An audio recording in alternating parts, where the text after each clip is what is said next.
All right, guys, welcome back to Hill Report presented by TarHeal247.com. I'm Jacob Turner. He's Tar Heel 24/7 publisher Andrew Jones. And AJ, we are here to talk some Carolina basketball. We finally got some real hoops to talk about. We've already done some podcasts along with David talking about the exhibition games.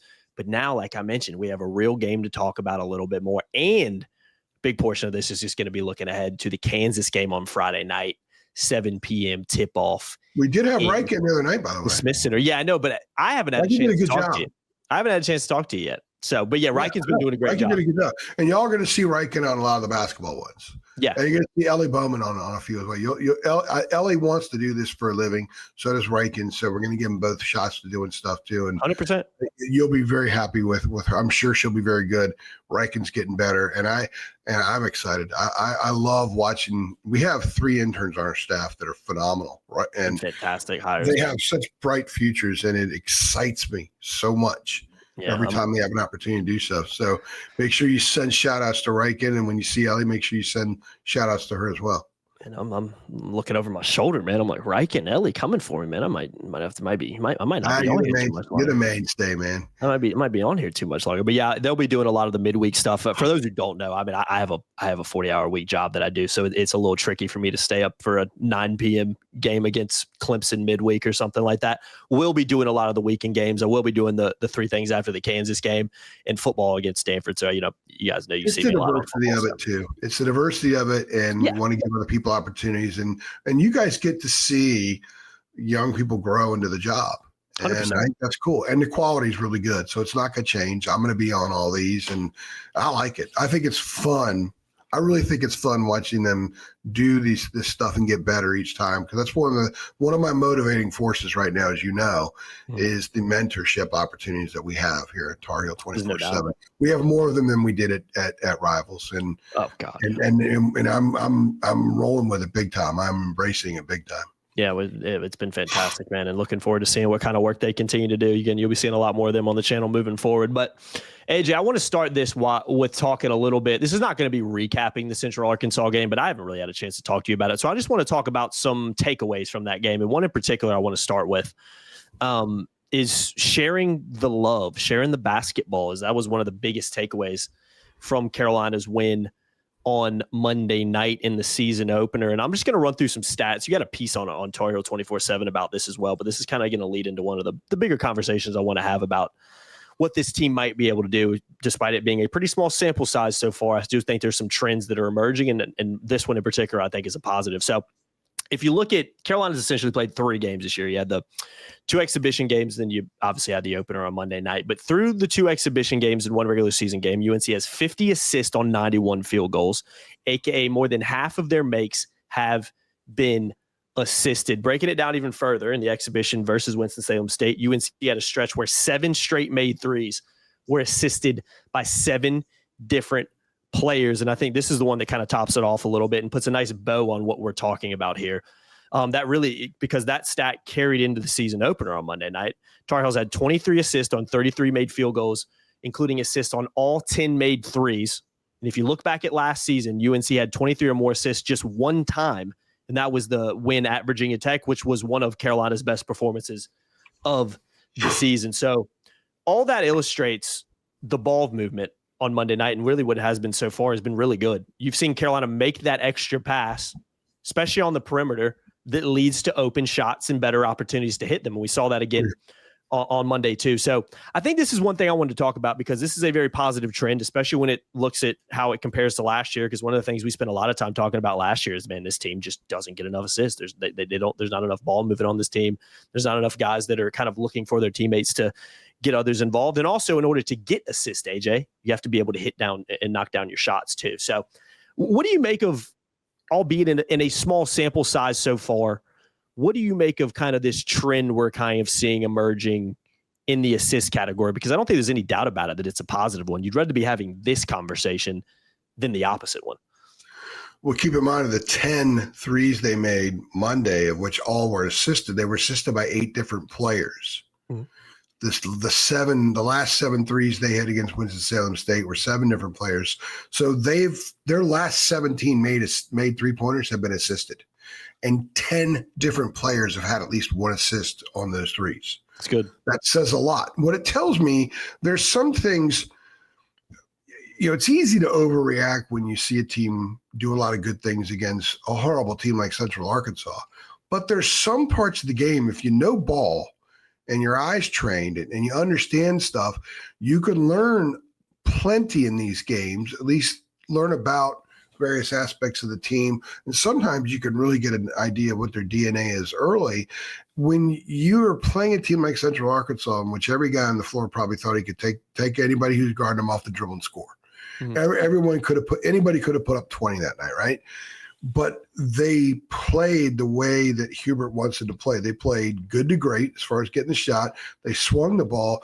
And the thing that really impresses me about these guys, about this group so far, and I talked to Jaron Stevenson about it the other night, is when they catch the ball, when they receive the pass, they're ready shooters. Mm-hmm. Like they are in position. If it's there, they're going to knock it down. They're not catching it, never look at the basket and just kick it back out. Those swing passes are ineffective, not really swings. When you swing it and you have ready and capable shooters all over the place, then the swing matters.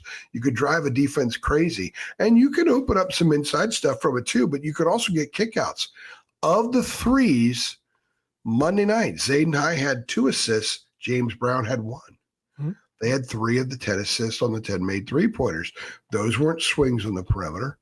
That stuff came a little bit differently. So, and Henry had 1 against Winston-Salem State in that stretch. So they're getting them from all levels of the lineup, the bigs, the mids, and the guards, right?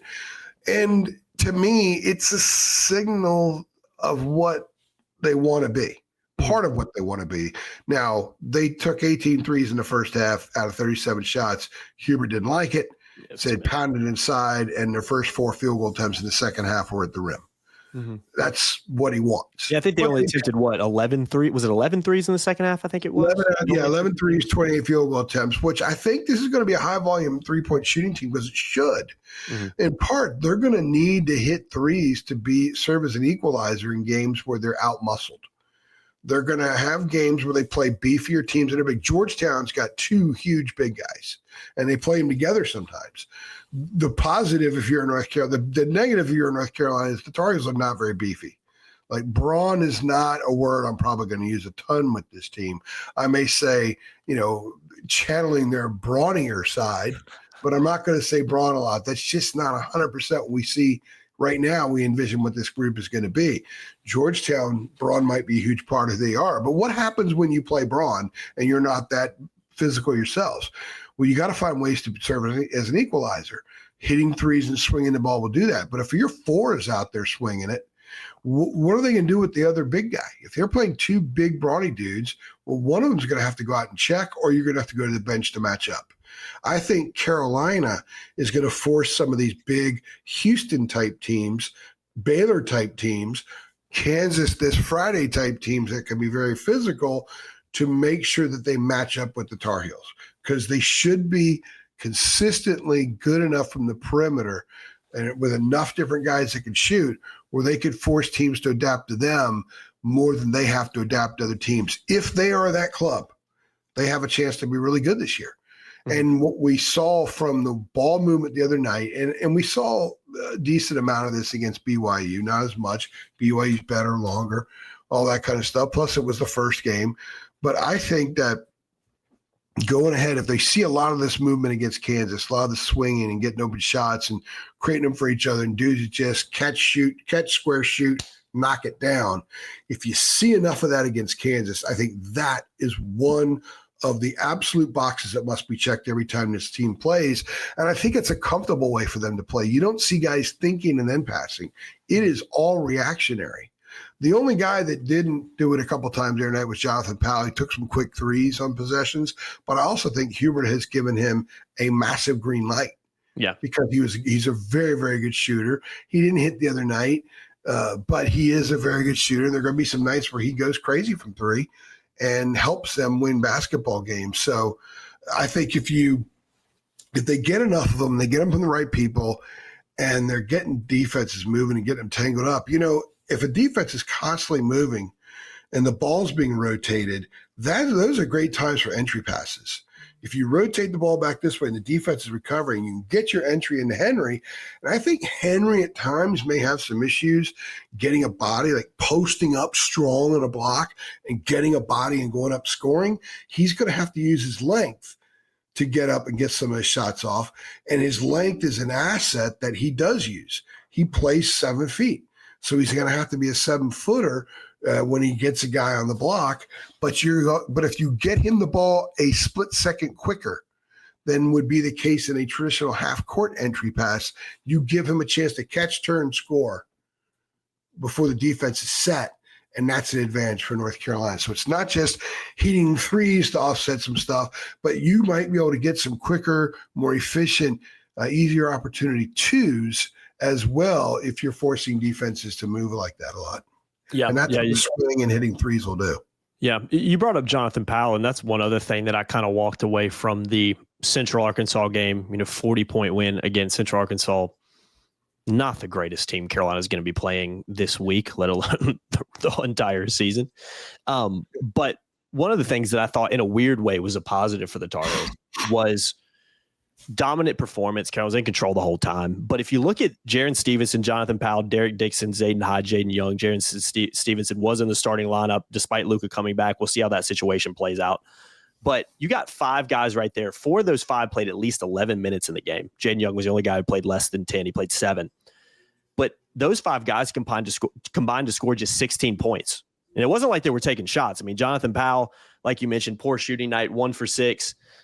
Derek Dixon only had a couple shots. Zayden High didn't hit a shot, but had 3.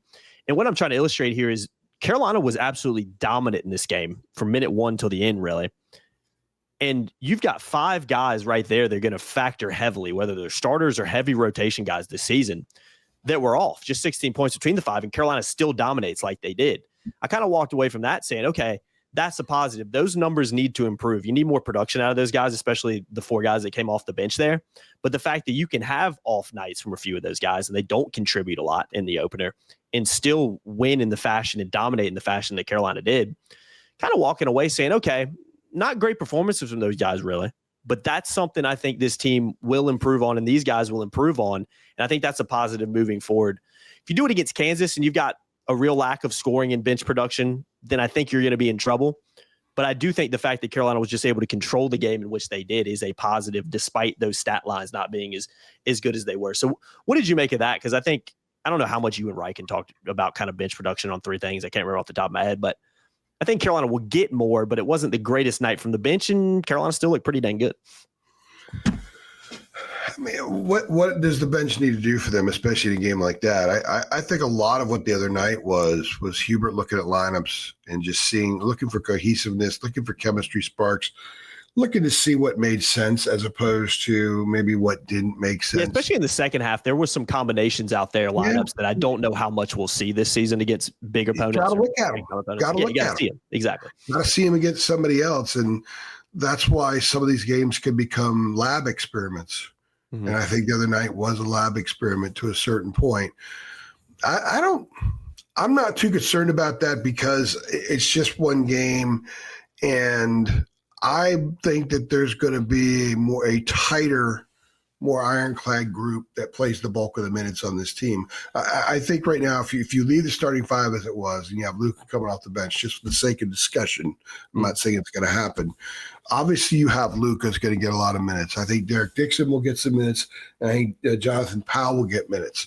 You're going to have to give one of the bigs minutes. So Zayden High will. I think there's 9 deep for sure they're going to go, and it will really depend. I've been told by someone with significant knowledge of the program that expect Caleb Wilson to play some 5, right? I've also been told to expect Luka to play some 1. So what that does is them being able to do that does sort of shrink that rotation some.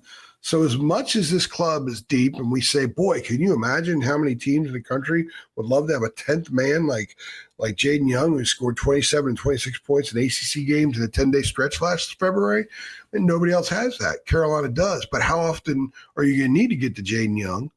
And would Hubert prefer keeping I'm not going to say a more ironclad unit out there. I shouldn't have said that because people get razzed up about the Iron 5. But I think it's just you want your best version of you out there. Mm-hmm. And I think Jaden Young's really good. And he may end up being part of that group. Maybe he's a 3 or 4 minute guy in the first half, and then depending on if he plays again, a lot of that depends on what happens in the course of a game. But I'm not too concerned about that. Let's look at their numbers after about 4 games, because they have 2 Patsies coming up after this. If there's 3 straight games against Patsies that they're not producing any, then I think there's cause for concern. Yeah, let me say this too. I don't think there is right now. No, I agree. And let me say this too, and I might not have explained it well there. The reason I pointed that out too wasn't really a criticism. I thought it was more of a positive, because I expect those guys to contribute more, and I think they will, those 5 heavier rotation guys. But the fact that they didn't as much, at least on the scoring end, but Carolina was still so dominant, I think is, again, a positive for this team moving forward. You're going to need more production, and it'll be interesting to see what lineups, especially on Friday night, are played if that rotation does go down a little bit. I think for the benefit of the team and the betterment of the team long term, you need all these guys to continue playing. But I still think it is a positive, because I do think those numbers will improve. But if you can win games like that and still dominate despite not getting a ton of points from some of your rotation guys, I think that shows the strength not only of the starting lineup, but some of the other guys that are playing significant minutes, like a Luka, like a I'm trying to think who else contributed a little bit, like a Luka especially. He was really the only guy off the bench who had a big time scoring night. But Jonathan Powell's going to hit those shots, some of those shots. His release looks good, man. It's going to go.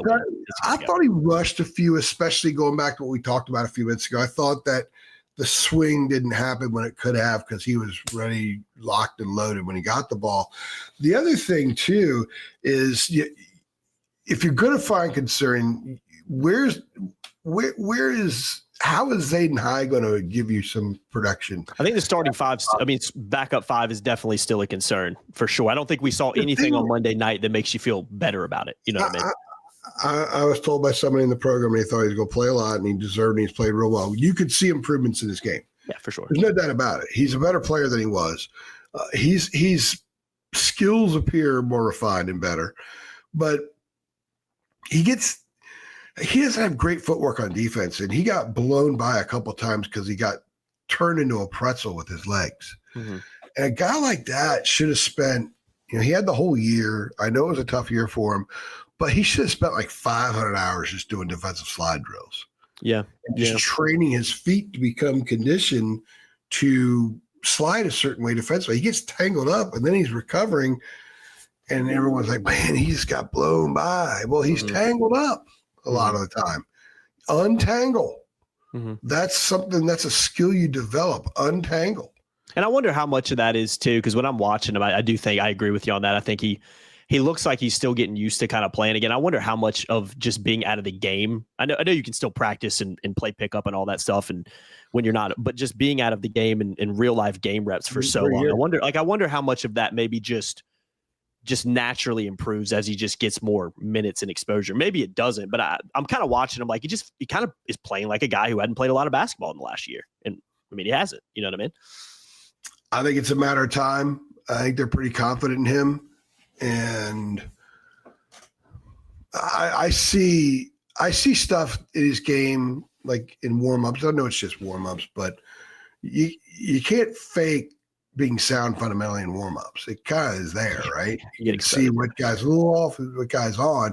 And he's pretty sound fundamentally. Remember, he had 2 assists for threes the other night, and he had one last week against Winston-Salem State as well. So I think the best thing right now, and right up through the ECU game, which gives Carolina basically 2 months, he's got to have to play minutes. He's going to have to – if there is something to punch through, if there is some kind of wrapper, like some kind of cellophane coating around him, kind of cocooning him some, and right now he's kind of playing inside the cocoon, and at some point he's got to punch through and break free. We have to give him time for that. People are making way too many referendums on him. He hasn't looked that great yet, but clearly he's trusted by Hubert, at least enough that he's getting a lot of these minutes. Let's just wait and see what he looks like, what he does over the next 7 or 8 games. They say 8 games, 9 games between now and Christmas. Mm-hmm. So they break after Ohio State for several days. They reconvene in Chapel Hill. Maybe then we'll have a much better idea of what Zayden High can contribute. But I don't think it's as bad as what people are saying, but I do think there are aspects that are surprising. That I thought the footwork would be better. But remember, when he was not able to be around the team for last year, the first semester, assist to my wife for bringing me a Gatorade Zero. Gatorade, shout out. Point to the passer. Point to the passer. Fantastic right there. I would have expected like hours and hours of defensive slide drills. His defensive slide doesn't get super low. He's more athletic than he looks. As he crosses himself up with his legs, his footwork's got to get better on defense. Mm-hmm. If his footwork gets better on defense and he can set a better screen, those are two things right there. Mm-hmm. You can live with the other stuff, but at least if he can allow them to do what they need to do, from a physical standpoint, then when I'm talking physical, defending, sliding, being you're kind of belly to hip with a guy, making sure your belly wins. And the hip doesn't win when a guy's driving the ball on you. On the lower block, push a guy out some. I think those are things Zayden should be able to do and probably can do. And that's what Carolina fans are going to need to see from him. I wouldn't read too much in his production. No. I'll have to give him a little bit. He's going to have to shoot a three every once in a while because he can hit. He's got a pretty nice looking shot and do it enough to keep defenses honest so they don't cheat when he's out there. When I say cheat, like cheating off of him and putting a lot more focus on a Kyan or whoever. Yeah. And again, this is not us trying to come on here and pick on him or be super negative about anything. I think what it is more of an indictment that I think this team has a chance to be pretty dang good as you do. He's better. And the thing is too, though, AJ, I think the reason it's something that we've kind of harped on a little bit is I think this team can reach some pretty high, lofty goals this year. I think this team can make a run in the tournament based on what we've seen so far. We'll see how that continues to develop starting with Friday. But in order to do that, especially when you come up against really good teams and win or go home situations, those are the teams that are going to exploit your weaknesses more than a Central Arkansas is. So you don't want to be going into these games where, hey, we can get a guy like Vasar in foul trouble. Carolina's got to switch up its whole lineup, and because they don't really have anybody back there that's going to come in and produce like he does. So again, not us trying to pick, but if you want to reach the top of the top, you're only as good as your weakest link. And I think the backup five position just needs to continue. We need to see that backup five position involved between Zayden High and James Brown. And I think it will get better too. I say let him play for a while. Yeah. Remember last year, he was not allowed to work out with a team. Mm-hmm. He wasn't allowed to use the facilities until after the first semester. So, and he's kind of battling through a lot of things. They haven't given him to the media yet. They haven't done anything I don't think even the official account's done anything with, if I'm not mistaken. It's a matter of time. You can see where he's better now already. I mean, I pointed out the 3 assists. He had 2 assists to Kyan Evans threes the other night. Mm-hmm. So you can see that he's a better player. And I do think there's a much better player in there. That's why all the critics need to pump the damn brakes. Give him some time. We'll come back and do a pod sometime after Christmas, which is, I think the Ohio State game is the 22nd, maybe. Yeah. So that'll give us time maybe in the 26th or 27th to do a pod. And maybe we'll just do something specifically on Zayden High. I do think he's a really important piece. And for fans to get down on him and dog him and crush him on social media and things like that, if you're worried about helping or not helping a guy, that's not going to help matters. No, it's not going to do any good for him. Because I do think that, and I trust what I've been told, that in time that guy's going to be there. Mm-hmm. Now, is he? The sources have not always been right, or it's just a projection. This isn't even a matter of a source being right or not. It's just a projection. And I'm looking forward to seeing it. I hope he does well, because the things I've heard about him is that he handled it well. He learned his lesson. He paid the penance, and like anybody else, he deserves a chance to move on and do his thing. And I think part of the criticism is a lot of fans know what happened and stuff like that. So they need to beat Kansas and make Zayden High up the story. The other night was a 40-point game, so it was easy to make Zayden's story. Yeah, I know what you mean. You're absolutely right. And you're right. I'm glad you said it too. I mean, if we're having this conversation in January still and it's the same thing, then it becomes more of a concern. But right now, we're one official game into the season. He's a guy that has not played a lot of basketball in the last year. And I don't care how many pickup games he played or not. He's not played a lot of competitive basketball at this level in the last year. Let's let him develop and kind of ease into it. And I think you'll see a better. They're going to need him. They're going to need him Friday night. Yeah, they're going to need him. And I think that's why we brought it up. We got a couple of bigs. They're going to need to bang him. And, if he can go out there and muck things up a little bit, I think that's actually a pretty good thing. 100%. And especially if he can add a little of that skill to it. We thought the defensive line was a massive weakness for the football team coming in. It turns out that it might be the best position group on the team. Yeah, it's a turnaround. Seriously. I know you're right.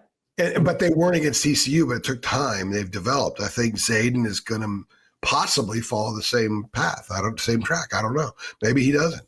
We'll see. I thought there was I think what a positive, and we're staying on him for way too long, but I'm going to say this too, because I think it's fair to point out he made a couple of mistakes and then he dives for a loose ball and keeps the play alive and ends up with a bucket. Yeah. So he's not allowing mistakes to haunt him and stay with him. Yeah, you're right. To be determined with him, but yeah, I think he's going to continue to improve, and they don't need him to be some 20-minute guy who's giving you 10 points off the bench and 10 rebounds. Like, he just needs to come in there and produce and do some of that dirty work while Vasar or whoever gets a little bit of a break. So I think he can get up to that point. But you and Riken spent a lot of time, for obvious reasons, talking about Luka and three things. So I don't want to hit on him too much because I don't want this to be an hour-long show.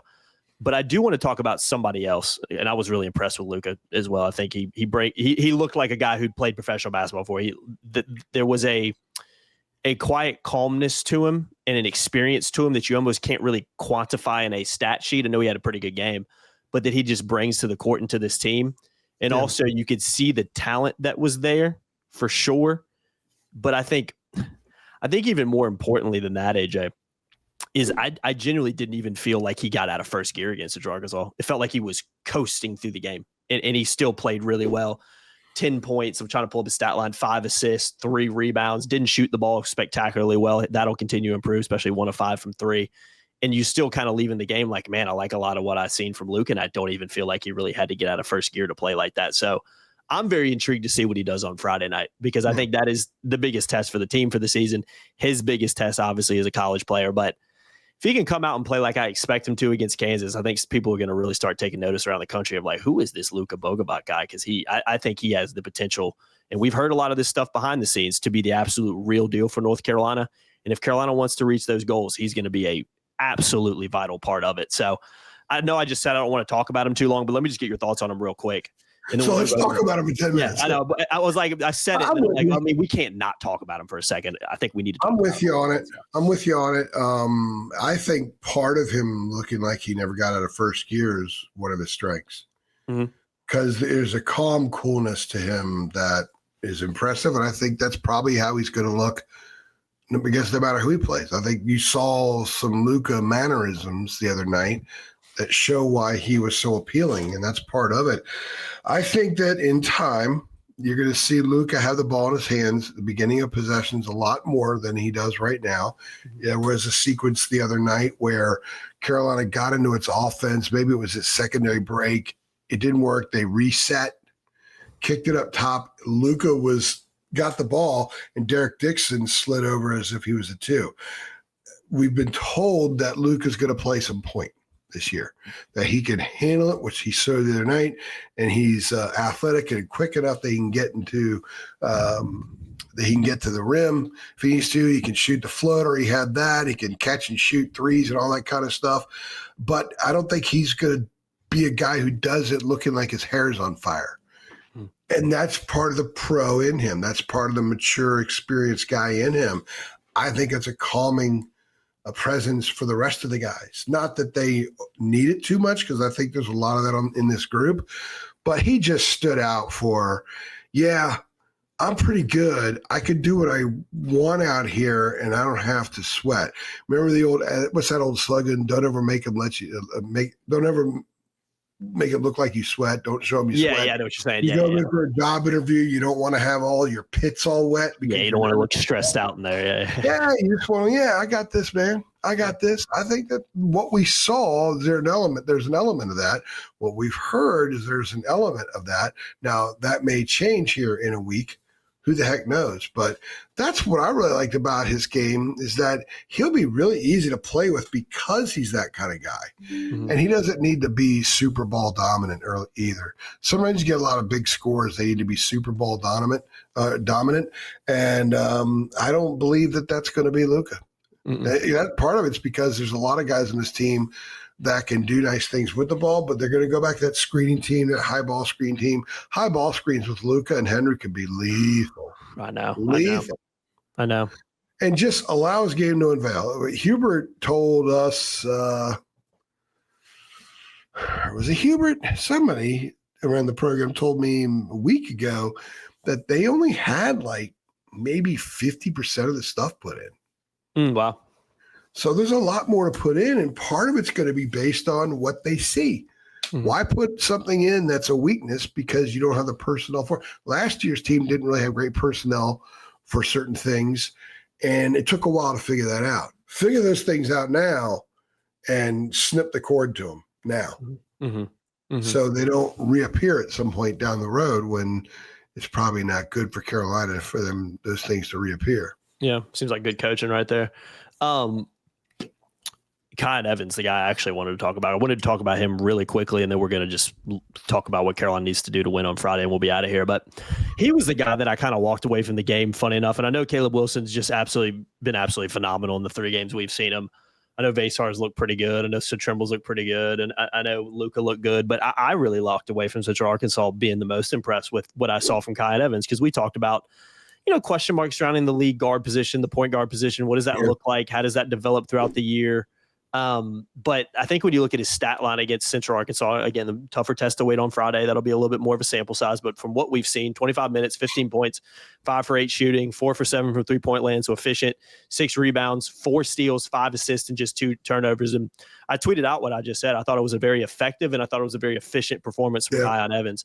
And it kind of made me say, I wouldn't want to say I was surprised by it, because I do think Kyan Evans has the potential to be really good. I know he has the potential to light it up from 3, and we saw that, and be a good shooter. But I thought his all-around game against Central Arkansas, especially grabbing 6 boards, dishing out 5 assists, and only having 2 turnovers, with Hubert's harped on turnovers with this team already this season. Yeah. I really walked away from that game feeling better about the point guard position than I did before it, because I think Derek Dixon behind him is fine. We've talked about maybe seeing Luka play the point at times based on some things we've heard. But we talked about it, I think you pointed out after the BYU game, especially in the second half, kind of walked away from that game saying, all right, this is Kyan Evans' team. He's PG1 here.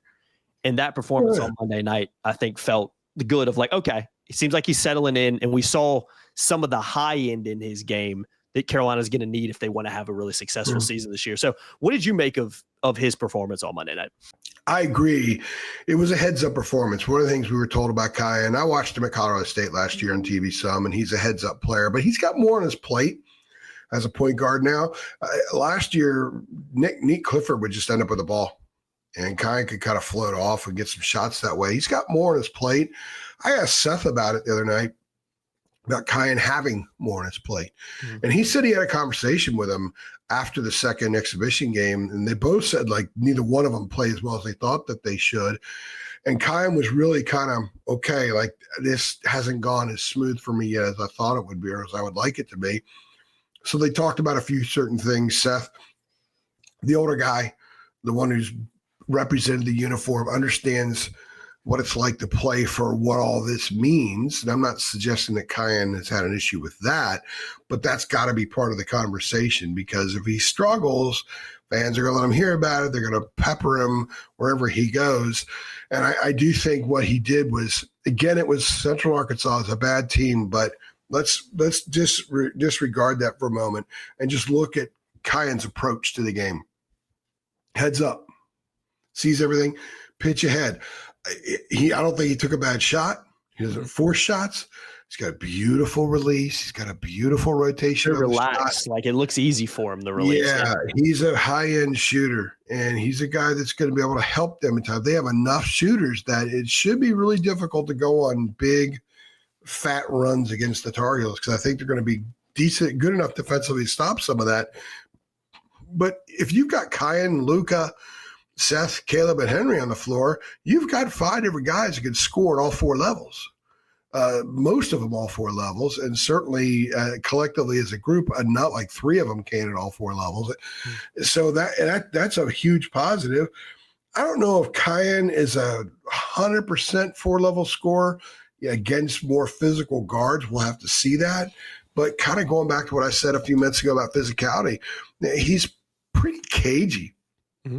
He's athletic. He scored their first bucket against BYU, and I believe it was their first bucket, and it was sort of a cagey runner off the backboard on the left side. He got in there, nothing's really there. He leaves his feet. Okay. He kissed it off the backboard. I think there's a lot of awareness in his game. I think he's got really good vision. The question is, can he be sharper with his passes, a little nonchalant at times with the passes, and how much more chemistry does he build with these guys? And I think he understands that must happen. The chemistry is vitally important, but also the chemistry not just on basic, what people think basic offense, basic defense, the chemistry and how they discuss things. The chemistry that if you go to a timeout and there have been a couple of miscommunications before, how do you settle that? How do you solve that? How do you work through that? I think this club has a lot of that good chemistry, but we're going to see Friday night some in-game chemistry challenged. When they go through a stretch where maybe it's an 8-2 spurt by Kansas and a couple of sets that Carolina wanted to run didn't work, maybe someone wasn't in the right place, maybe someone didn't cut to the ball hard enough, or whatever the case may be, how does Kyan communicate that with guys? Because as the point guard, he's got to become the loudest voice. So how does he develop chemistry with the others as being the loud voice? I think that's going to be a really important thing for him moving forward. I like his game. He's got a lot there. I agree with you. He looks really comfortable shooting the ball. He doesn't look rushed or flustered or panicked or anything like that. In fact, I think this team has a lot of guys that play with poise and don't appear to play with a whole lot of panic. And that's another one of this team's attributes. But I like his game. I liked him a lot. When they got him, I was like, I remember you and I did a podcast. I'm like, I really like this dude's game. And I like the fact that Colorado State's trajectory went right along Kyan's trajectory last year. And I think this team is going to probably have something similar too. They need him to get good fast. Good for this group fast, because the sooner he is, the better they're going to be as a team and the better their resume is going to look in March. Yeah, for sure. Impressed with him. I'm looking forward to seeing what he potentially does against Kansas. And that's the last thing I want to talk about here. Just a quick kind of look ahead. We're not really, it's such a small sample size. Both teams only played one game. I know Kansas obviously has some good players, top 20 team. Expect them to be good last year, but heck, they were supposed to be really good last year and weren't. So it's very hard to project what these teams are going to be. But Carolina 1.5 point favorite going into it on Friday night, 7 p.m. tip on ESPN. I'll just ask you this straight up, AJ. I don't know if I'm phrasing this the right way, but I'm going to just ask it like this. There's a couple ways I could ask this, but what does Carolina need to do to win on Friday? And even just kind of building on that, what will you be looking for on Friday night from this team? Who defends Darren Peterson? Yeah, that's number one. Yeah. Yeah, it's number one, because I want to see what Hubert early season games, and Friday is another opportunity. We're going to find out what Hubert thinks about his team. Yeah. Does he really think Jaron Stevenson is that good defensively? Then Jaron may be on Peterson. 6'10" on 6'6". Limit those shot opportunities, or is he put Seth on him because you want to stop the drive and you want to get Seth in his grill to challenge everything? Or next option, we're going to find out what he thinks about his bench, about how far he goes into it. Does Jaden Young play in the first half if it's a close game or not? Like, where is Jaden Young in terms of rotation?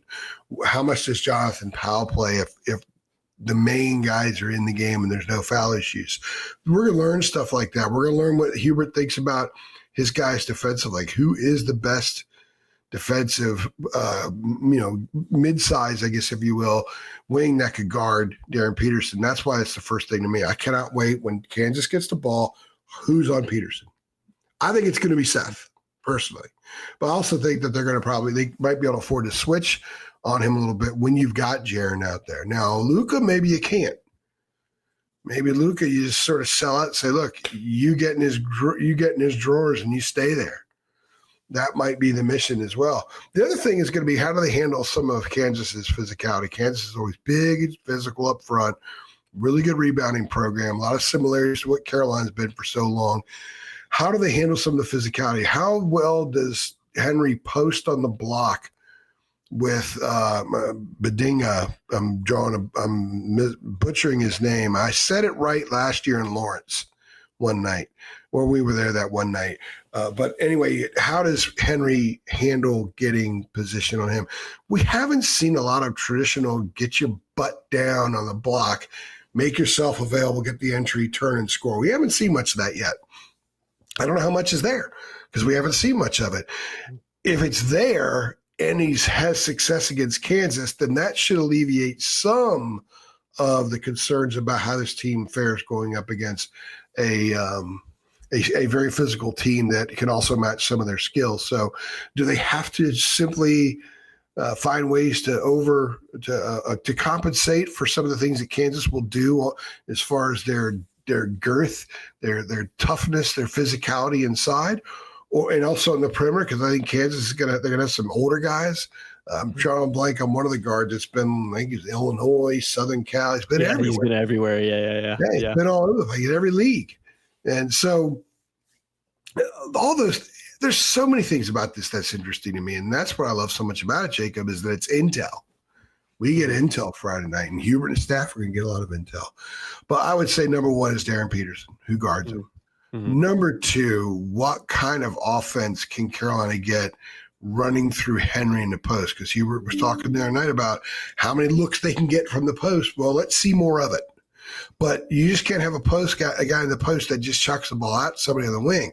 He's got to be respected and honored. He's got to be able to turn and score as well. Mm-hmm. And I think they could use seeing some of that from Henry. And I think the other thing is Luka was, 3 for 9 the other night? I think this would be a good opportunity for the Luka coming out party. 100%. Remember, I think it will. I think it will. By the way, the guy you're talking about is Trey White. He's been at USC, Louisville, Illinois, Kansas now, but all over the place. Yeah, that's college basketball for you now, but college sports for you right now. Yeah, it is what it is. Bless his heart. At least he's got a place to go play and get an education and making some good money too. I'm sure making some pretty good coin. Yeah, they're a really good team, but it's kind of hard to figure out how good yet. Yeah, there's Kansas and Bill Self. This is a nemesis. When was the last time Carolina beat Kansas? It does feel like every time they play, they lose to him. Yeah, I think it was when Roy was Kansas's coach, and Carolina beat him. I covered the game. They beat him in the preseason. Oh, so it didn't even count. NIT back in the day when that would start like a week before everybody else would, and they had the semifinals and finals in Madison Square Garden. I covered it, and they beat Kansas and Florida, I think, that weekend to win the thing. That's when May, McCants, and Felton were all freshmen. So it's been a long time. 03? Yeah, you got your 2008 Final Four. You got a couple of other NCAA tournaments. You got the 22 national title game, up 50 at the half and still lose. I would say that this program could use a win over Kansas. I would say this November 27th, 2022, you were right. It wasn't MSG, November 27th of 2022. So it's been 23 years since they beat Kansas, 0-5 against them in the last 5 matchups. Yeah, that was Roy's last year at Kansas, and that Kansas team won the national title, by the way. That's wild to think. Yeah, it does. I knew it felt like every time Carolina played Kansas, they lost. I'm sorry, they lost. They lost to Syracuse. They lost the national title game. Yeah. Carmelo Anthony, and I think Kansas was 12 for 25 from the free throw line that game. Otherwise, they would have won. There was a block shot at the buzzer, too, and that was afterward when Roy gave the I don't give an SHIQ about North Carolina when he was asked a question. I think Bonnie Bernstein or somebody asked him a question about it. Yeah, you do. Yeah. Roy. Come on. That Kansas team was really, really good, and they played for the title. But that was Syracuse's only national title. Mm-hmm.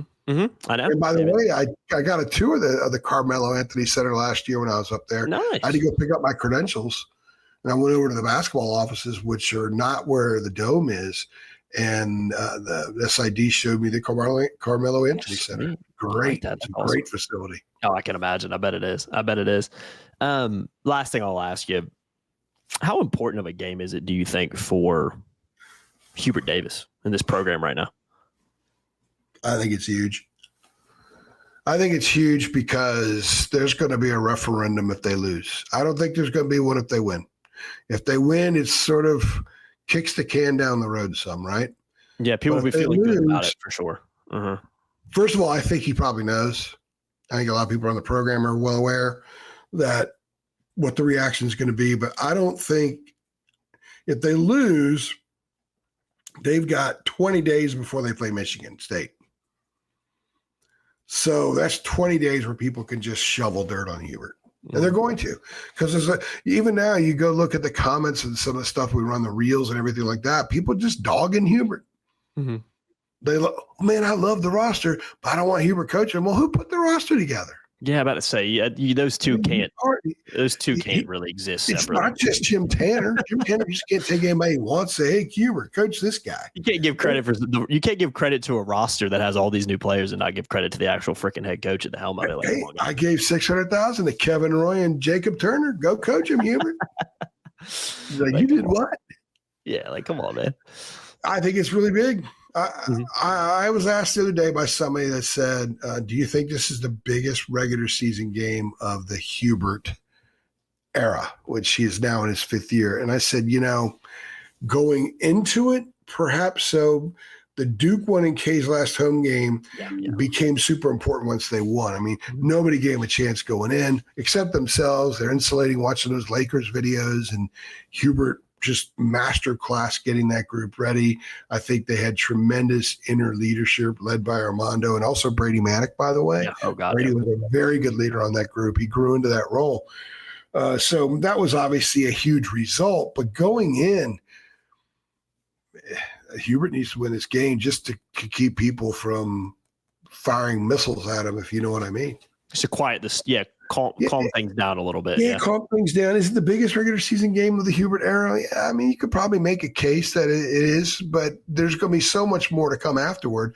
What if they do lose to Kansas, but they beat Michigan State, they win at Kentucky, and they beat Ohio State, beat Georgetown? I mean, would people take that non-conference record in the ACC play and be okay with it? God, yeah. Oh, my God. I think people probably would. They don't want to lose to Kansas again. Mm-hmm. Don't want to lose at home, but I don't think it's as dire as others think, but I get why they say that. Mm-hmm. And I do think it's really important. I think he needs to beat him. I think he personally needs to go into a press conference Friday night talking about a win. Yeah. I think he needs that. For sure. I think he does too. And I think it's very important for not only his tenure, but with this roster and kind of building forward. And it's also important because if I have to talk about the net rankings in December again, I'm going to jump out of this window right beside me in my office. I'm not doing that this year, AJ. Did you see the net part I put in the takeaways the other night? Yeah, I did. Yeah, I did. I thought my dad was going to call me and just karate chop me over the phone on that one. You just couldn't resist, could you? But the point is because when it went below 30 and got to 25, guys, you're wasting your opportunity. You scheduled all these teams to win by 30 plus to help manipulate the net. Yeah. Blow them out. Yeah, 100%. So, and Friday night's a chance for a Q1. Mm-hmm. Assuming Kansas is a Q1, because they have to be in the top 30 for it to be a Q1 because it's a home game. Mm-hmm. And you would expect, I know Kansas fell off a cliff last year a little bit, but you would expect Kansas team they should be pretty good the rest of the year. So yeah, you would expect this to be a Q1 one. But yeah, I think it's just important for a number of reasons too. And I think it's important too because what we just illustrated that has really nothing to do with Hubert Davis in a lot of ways. You look at the history against Kansas. I mean, I know Carolina played him back in 24 and 25 and lost to him in the national title game. No, excuse me, not 21-22. Excuse me, lost to a national title game and lost to him last year. But this is a team that a program that Carolina's just not been able to beat. So don't think that from a fan perspective that doesn't play into the frustration of the Carolina loses again, can never beat Kansas, and that frustration a lot of times can be kind of channeled towards the head coach at the time. So a lot of different reasons I think with it this is important, and I also think it's important too if Carolina can get this win with this new look roster with all these new pieces in the second regular season game of the season. I think that's going to build a ton of confidence with this team, and we all know how valuable that's going to be because Carolina does have a tough non-conference schedule. I mean, there's a lot of games on there they should absolutely win by a wide margin, but there are some tricky games coming up over the next couple months, and this would at least start that process on the right foot. And as I said, just give this team a lot of belief going into the rest of the season.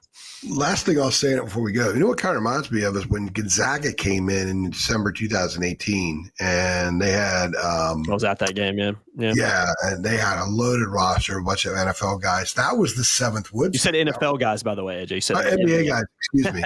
NBA guys.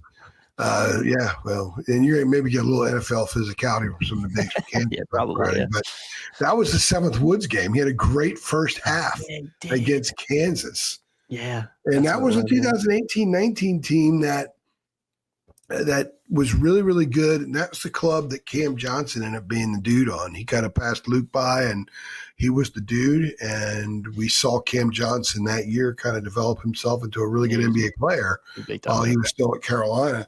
This will be bigger because Kansas is bigger, although it's November. I was disappointed in the crowd the other night. I thought there would be more people there. Yeah, I thought there would be too. Yeah. If they would have announced Luka like at noon, I wonder how many walk-ups they would have gotten. That's a good point. Yeah, people that had tickets, I wonder how many would have shown up to see Luka play. Probably more.